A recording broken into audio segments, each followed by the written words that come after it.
As a ప్రొడ్యూసర్గా రత్నం గారు producer అంటే ఒక సాఫ్ట్ కార్నర్ ఉంది ఆయన ఫ్యాన్స్లో కూడా. ఖుషి లాంటి సినిమా ఆయనతో మీరు తీశారు. ఆ సినిమా రీసెంట్గానే 25 ఇయర్స్ కంప్లీట్ అయింది కదా. అవును.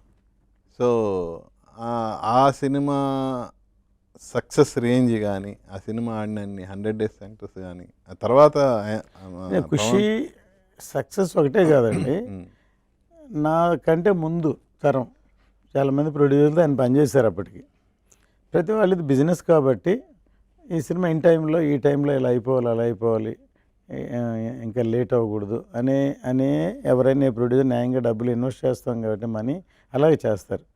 కానీ ఆ సినిమా అప్పుడు ఆయన నన్ను నోటీస్ చేశారు.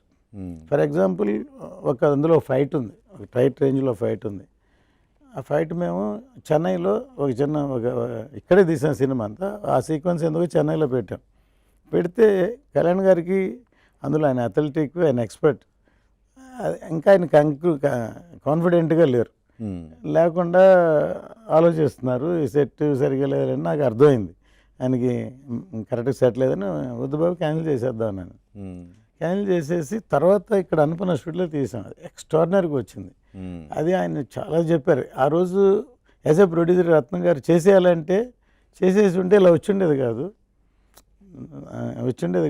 ఆయన మేకర్, ఆయన ఆలోచించి వద్దని చేశారు కాబట్టి ఇలా వచ్చింది అని. అట్లా ఈవెన్ అప్పుడు డబ్బింగ్ చెప్పడానికి ఎక్కువ ఇంట్రెస్ట్ తోటి ఎక్కువ టైం తీసుకునేవాళ్ళు.